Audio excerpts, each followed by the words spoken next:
Hey guys, welcome back to another video. It's 𝐤𝐨𝐬𝐞 here. Hope you're having a good day. Coming back with another wonderful story here. As I said, I might do like a little of childhood series, right? So I'll say this story began a little bit when I was probably 14 or 15. No, probably 14. Probably 14. I was gonna go 13, but I don't think I was that mischievous then. Yeah. So it all went back to how I lied to my parents so that I can go for a party, right? I planned a 2 months heist just because I want to go for a party. And for some of you all that have the strict parents that won't let you go out, those are the kind of parents I had. My parents were so awesome, they were loving and all of that, but bruh, they didn't let me go out for Jack. And also it was like a 50-50 thing. I didn't just go out because I didn't just plan the heist just because I wanted to go out. It was also because of I was making money, right? So it all goes back to when I was 12. My dad was like telling me as a man, it's a bit hard in the world for men. We have to work for everything we want. It's rare for a man to have a handout.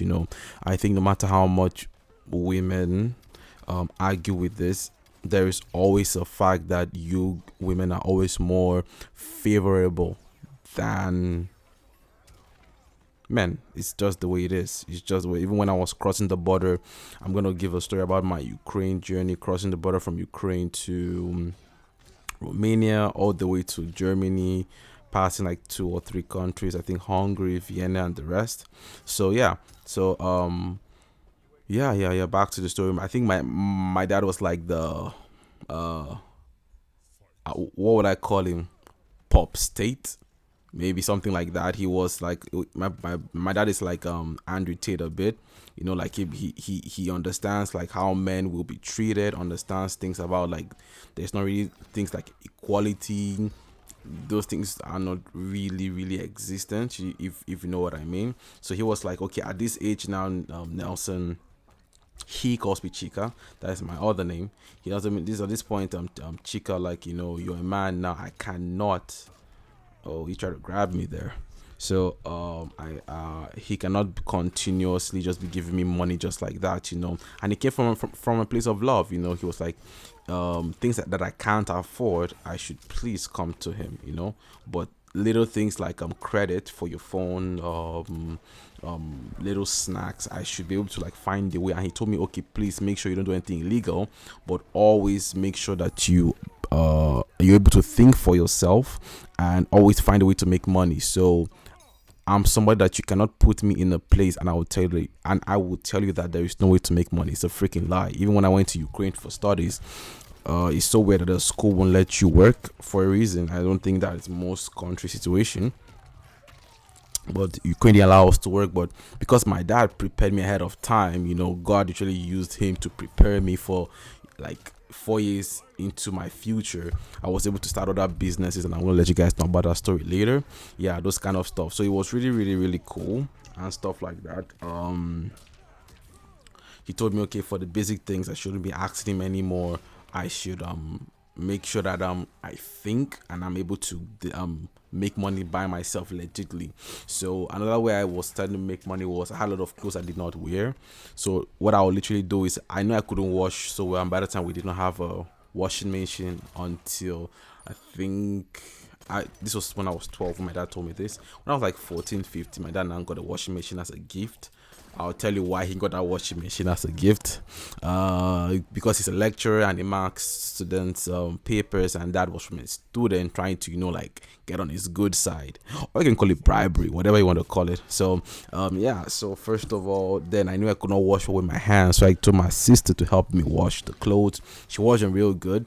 Then I ironed them so well. Then boom, I take them to school the next day.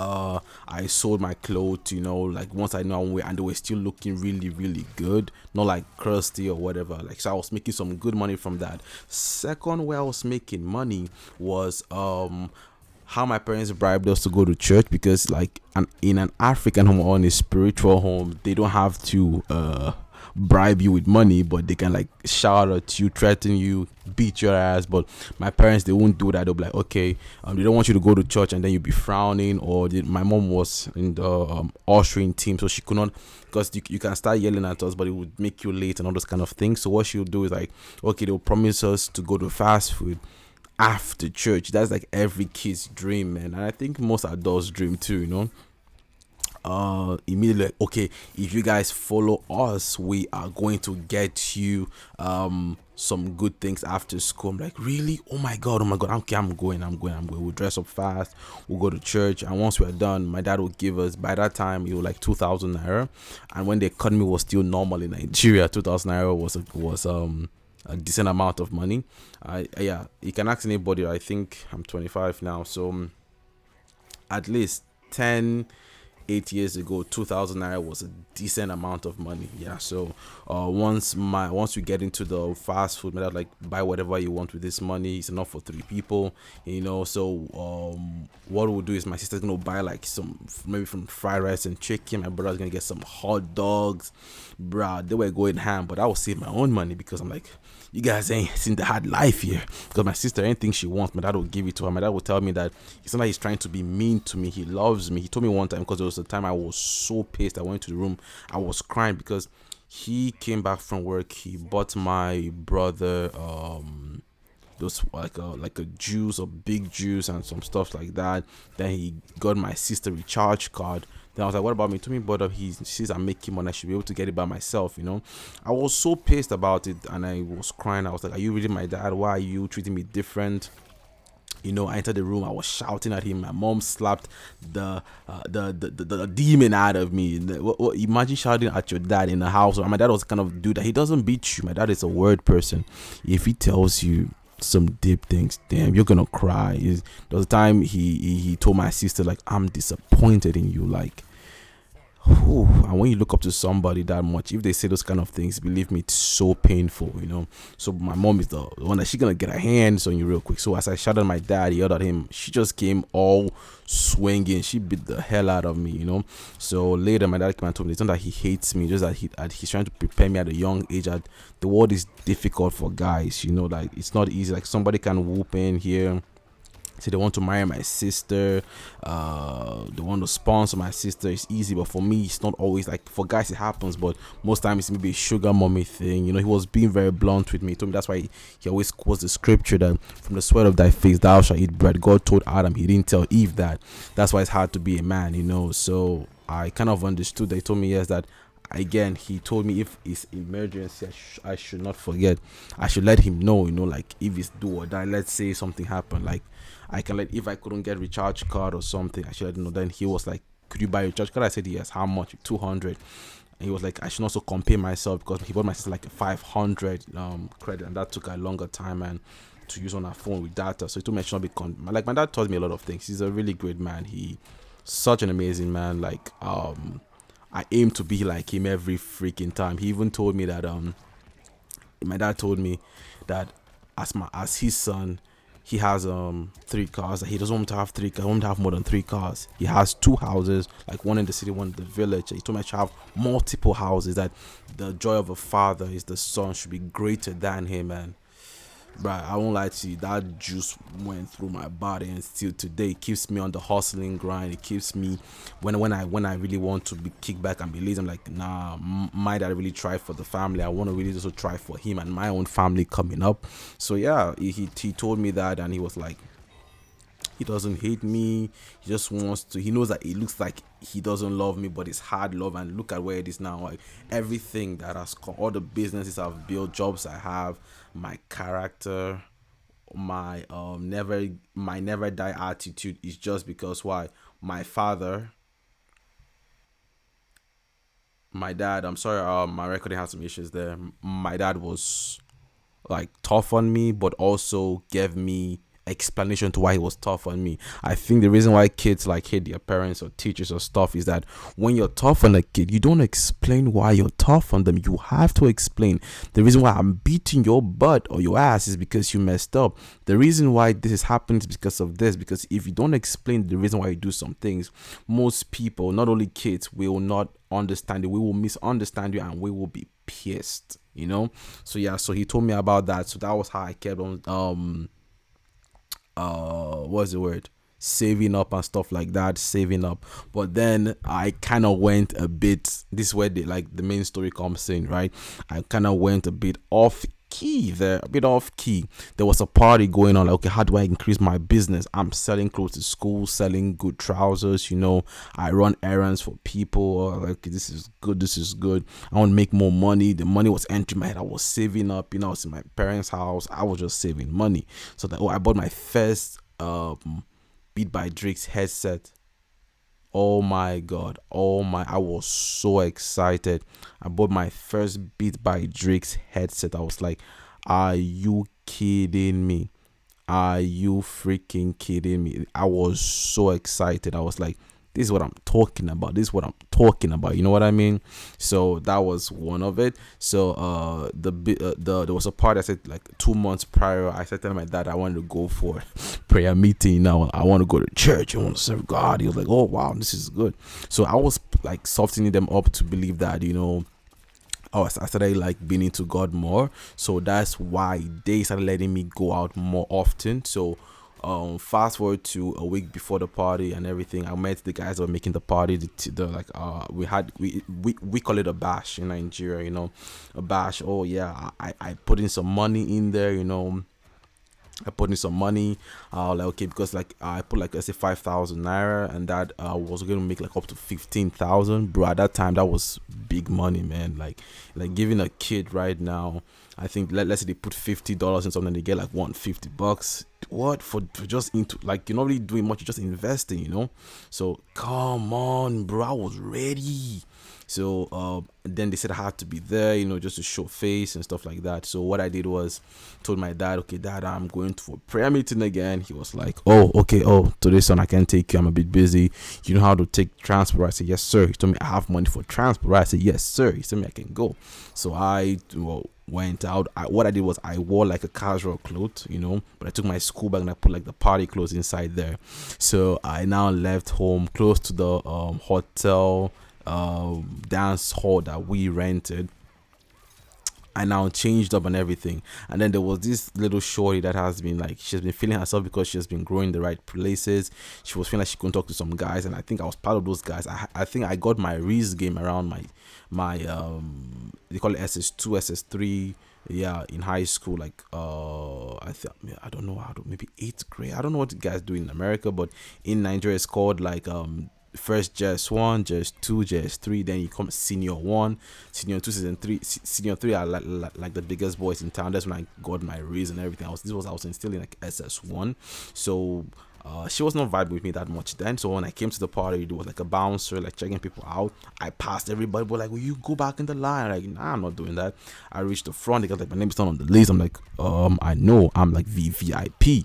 He was like, what does that mean? He had a call of my friends that also like by that time it was just my colleagues or my acquaintances, but I gave the like, I donated for the cause, or like invested for the cause, not donated, invested for the cause. So they came down to like, yo, let him in, he's like the big G.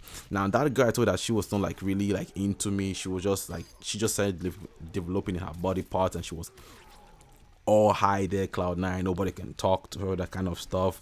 She just clinged on my arm. She was like, oh my god, Nelson, oh my god, you're like VVIP, you contributed to all of this, oh my god, you know, like she was like a cloud chaser, gold digger. What? Just, bro, give her the money, you smash. Show her you're important in school, you smash. That was Hillary for you. And what do you think I did? What do you think I did? You think I pushed her away? You think I was a calm and reasonable person? Hell no, I took my advantage. I was like, yeah, come with me, shorty. We entered the party. Bro, if our parents knew the things we did in secondary school, Jesus Christ. Oh my god. That's the first time I saw a guy like in a party, like keep a girl on the wall. Bro, he took up her undies, and I'll let your imaginations do the rest. Jesus. like at 12, you know, and I thought I was like the bad one, you know what I mean? And I thought I was like the bad guy. I thought I was the one that was doing evil things, because I thought like I lost my virginity at like 11 and stuff. But people were also worse than me, yo, because I could not do that outside. Like I was like the inner kind of demon. Outside I'm the nice guy, always nice guy, but inside there we like the freak. But guys were just turning up in the party, and also I forgot to add, my mom gave me her phone to fix up. Oh my god. Also, after the prayer meeting, of course, which I forgot to do. So then I was partying hard. After I was done with Hillary, I like went to look for another chick. We're drinking and stuff. Then my friend like, bro, your phone has been blowing up on me. What? Boom, 70 missed calls from my mom. Boom, I'm like, oh my god, because she had two phones. I'm like, why is she blowing my phone up? Boom, my dad started calling me. I was like, I'm really deep in it. Why stop at this point? You know, why stop? Honestly speaking, why freaking stop at this point? So I did the whole partying thing. I was ecstatic. I was like, yeah, let's go, you know, it's fine, it's gonna happen. I remember my mom's second phone was with me, so there was no problem, bro. After the party, boom, I almost like, I'm not joking, 28 missed calls. My dad was calling in, so I now started going home and stuff. When I reached home at the gate, my dad was just there looking at me. He was like, why put him through so much stress, you know? I didn't say anything. I was just there smelling like alcohol and smoking. I didn't want to get close to him before he smelled it. So he started walking back to the house. I was following him. Mind you, it was drizzling a bit.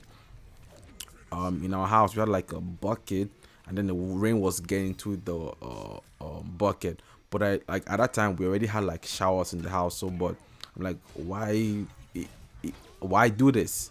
When we're younger, like I think 2 or 3, before like we moved to our own house. Yeah, I know that the house we staying before didn't have good plumbing, so we had to like get water from outside and stuff like that. But bro, I remember when we were like 10, things really got good.